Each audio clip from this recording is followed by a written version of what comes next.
जब सुने के होई भोजपुरी गाना बस बजे के चाही गाना।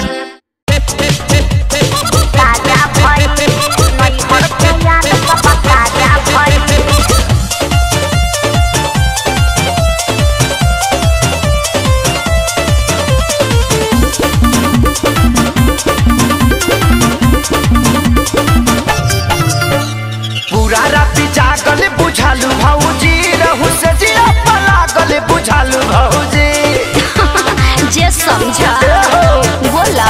पूरा राती जागल बुझालू भौजी रहू से जिया पलागल बुझालू भौजी जब देह तोहर भैया के पाजा गइल ऐसा जब देह तोहर भैया के पाजा गइल अरे त का भइल कुछ दर्द भइल कुछ मजा भइल बाकी नहीं हर के याद सब ताजा भइल। कुछ दर्द भइल कुछ मजा भइल बाकी नहीं हर के याद सब ताजा भइल। अरे का बुझला ताजा भइल।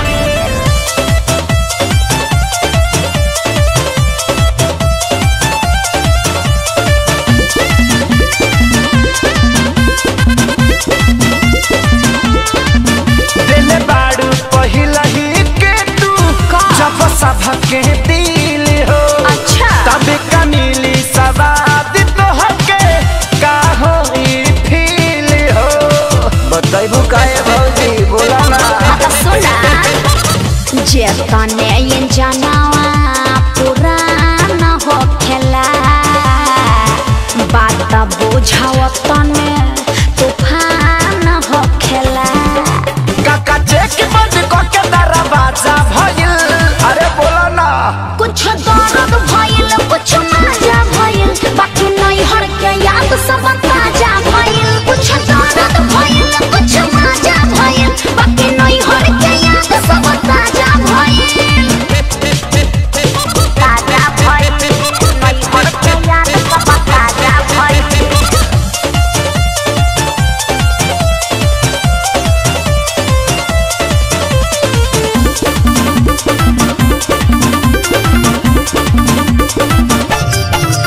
अब पता चलल बाड़ू तू पहिले के खिलाड़ी हो गाड़ी एक्सीडेंटल पवले सच कुंदन खेसारी हो पता चल गए भौजी जवान बोझ क्या बा बोझा बात तोहार मरजी बात साफ बतियाई ले न बोली फरजी।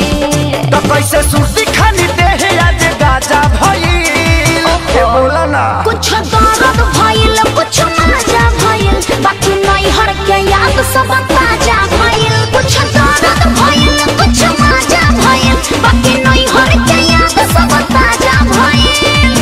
अरे बाकी मूड फ्रेश हो गइल। जब देह तोहर भैया के पाजा गइल अरे त का भइल कुछ दर्द भइल कुछ मजा